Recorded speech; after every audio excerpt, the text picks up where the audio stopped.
On October 4th, the West Bloomfield Fire Department held their annual open house at Fire Station Number 1. The open house kicks off National Fire Prevention Week by bringing the public together to teach our youth about fire safety. Civic Center TV, in cooperation with the West Bloomfield School District, was there to kick off the event with a live broadcast on 89.3 WBLD, the new Lakes FM. We spoke with community leaders about safety education and how the various facets of the township work in collaboration.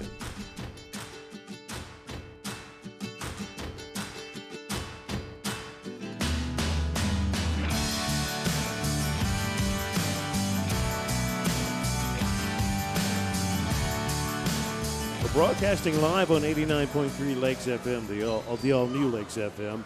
I'm George Moore from Civic Center TV, joined by Penny Rubin, also from Civic Center TV. And we are joined right now by West Bloomfield Police Chief Mike Patton. And we are always glad to see you, Chief Patton. George, Penny, thank you. Thanks for having me come over and say hi. You know, as we approach the 3 o'clock hour here and this annual fire event winds down, I have such a strong appreciation for the services that are provided here in the township. I've worked for the police department here for 30 years, and I've lived here for almost a little over 2 decades in the township, and we really have a good thing going here in West Bloomfield. You know, the police and fire departments really have worked well together, and we're glad to be here in support of their annual open house. Talk about the importance of that, what you just said, because everybody else has spoken on that as well. The importance for all the services working in unison, so there's no slip-ups, everybody's on the same page. Well, I think in some communities, George, you don't always see that, but here in West Bloomfield, we've fostered such an open environment and communications, and we're all here for doing the same thing. What's ever best for the residents and businesses and the guests here in West Bloomfield. So all the public safety services are focused on that on a daily basis. What's best for those that we serve. Right. So talking a little bit about public safety, we asked Chief Flynn about it earlier with the construction going on at Orchard and 14 and the installation of the new roundabout.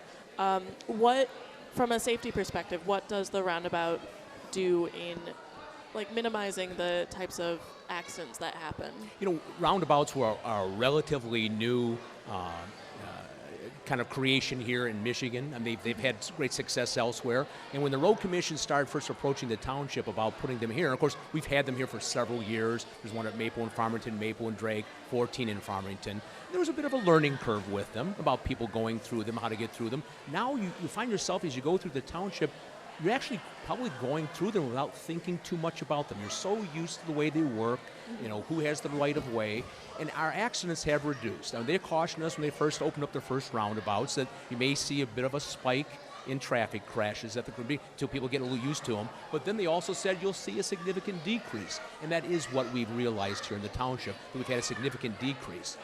The way that the roundabouts are designed, they're designed to minimize the most serious types of accidents. The most frequent type of crash we have in the township is your rear-end accident, people waiting for a red light and people plowing into the rear of them. And those things have been significantly reduced. The kind of crashes you see now in the roundabouts are occasionally someone who may be drifting in the lane a little bit, it's sort of a sideswipe kind of crash, and those are not a serious kind of crash. I imagine it reduces other types like T-bones and stuff like that. Right. There's no one running a red light, no one those kind of things, so it's always very helpful. And selfishly in the police department, when the power goes out, we're not out there directing traffic all the time like we do with a traditionally signalized intersection. So we kind of like them to watch them. So they really work out quite well. Very green kind of a creation. Yeah, and it's definitely important to remind the community the importance of the roundabouts, even though it's kind of difficult to work through the construction and adding that time to your commute. But in the end, it's all worth it. The roundabout that's just in the process of being almost completed here, it's not quite completed down at the Orchard Lake Northwestern and 14 Mile intersection. It looks a little complex.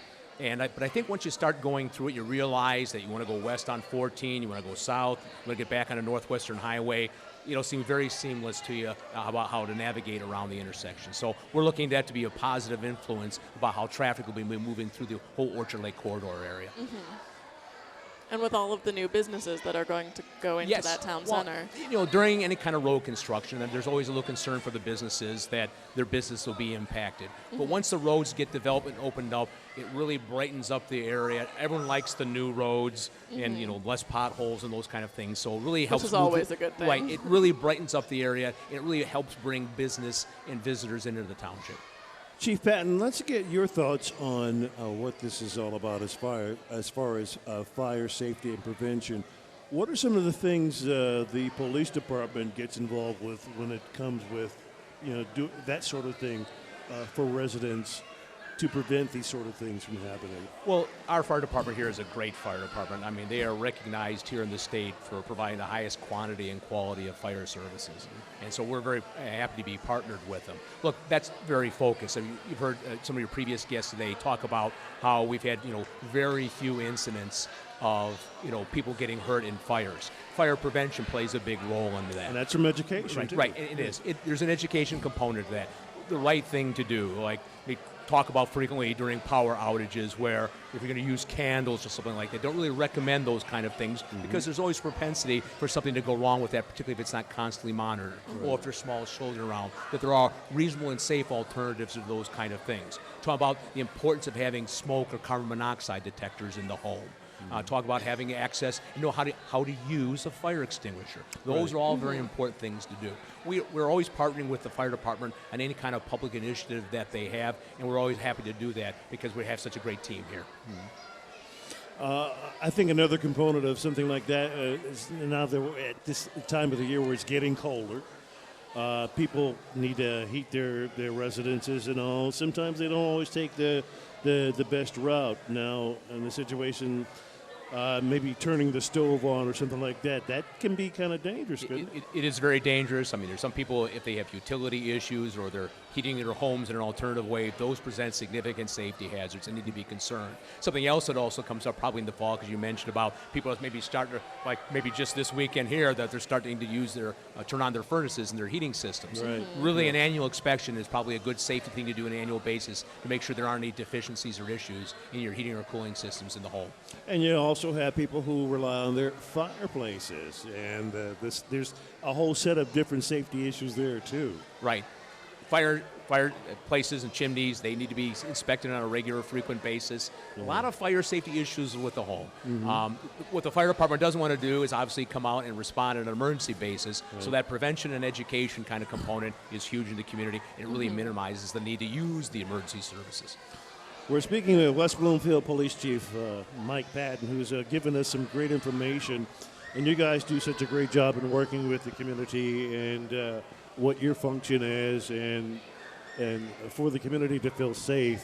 And that comes with, being reliable and being equipped to do that. So we appreciate all that you do as an entity here in the community. Well, look, I lead a great team of men and women, the cadets and the officers, our 911 dispatchers that answer the phone for both the police and fire services, not only here, but also for the Orchard Lake, Kegel Harbor, and Sylvan Lake communities. When you call 911 in any of those communities, it's actually a West Bloomfield dispatcher that's answering the phone, and they're always there 24/7. And they're so important to our operation, the dispatchers. I mean, when they're not just answering phone from an informational basis, but they're dispatching and monitoring all the police and fire services. They're out in the field. They're also trained in what's called emergency medical dispatch. So if you call up and your baby's choking, part of the EMS response is that those dispatchers can provide, crucial, potentially life-saving directions over to the phone to a family member, acting until the fire and EMS services get there. And that's what we do over at the police department too, to help support what they do. Well, Chief Patton, we thank you for stopping by again, and it's always a pleasure to see you and to speak with you and to get some insight and give the community an idea of what's going on and who we entrust to protect us and to serve us. And you guys do an exemplary job. Well, George and Penny, we thank you for being here, too. We really do enjoy a great community partnership with the Civic Center TV and the team, and host our West Bloomfield 911 show. And you're a great part of the community, too, and we really appreciate you being here today, too. So thank you very much. Thank you. Residents came out in large numbers to learn about fire prevention and to support its local heroes. To see more of our live broadcast of the West Bloomfield Fire Department Open House on 89.3 WBLD, visit our website at civiccentertv.com/2015 WBFD Open House.